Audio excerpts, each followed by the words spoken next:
Omukira kaenchura y'abaminisita hamwe n'abanyishengero b'Omukama ekahwayo bayemerezebwa oyihireho yamuhikirwa wenka. Dr. Kabagambe Karisa zaurukura akakiiko k'obunanu k'ettaka Royal Commission nagira ngu baminisita n'abanyishengero bakahebwa emyaka 5 kuruga 2018 okusia 2023. Abagatwa bo Kabumba akabaha ebaruha yabagira nti mukoro muri bwo bwatwa rundo bukurasi kumara emyaka 5. Kuruka Omukama wetu yagezero mu nsasi twina ekizibu kyohara signinga ohara tunulira budget ohara kora ebiragire ebindi bitulwatira ku Omukama nawe bitwashwamu twagamba katikiro wetajja kumara saha zino n'abagatwa abandi abakabumba yagambire nti bajja kukola emirimo y'emyaka 5.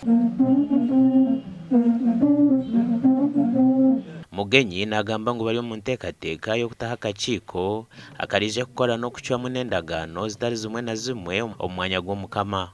So minisitiri wagenda tukamwikaho wahanura kurungi tukaba delegation y'abantu 18 bamusanga Kampala mu offices ze wahanura kurungi kandi twikiraniza nawe yatuhamu amagezi naitwe hari bikaguze tukabantu bikaguzaho kandi cyakabiri tugora transparent akosa kwa gama kwenda tukahamu atero transparent yo tunapo transparent mayatero aba babwina abana ba Satito Winnie wabirari Omukama wa Bunyoro kandi owazira Omukama oruho bwanyuma y'abana kwetombwita mulinga ebintu byona bayini biru batatu tukubimanya tibakubitugambira bakubiro basambo kusereka nobo kukaguza to kumanyisibwa baitu hamulembe guno Omukama bwagarukire obutagaruke onkaburo bwira itekeri agarurira Omukama likagaruraho Omukama.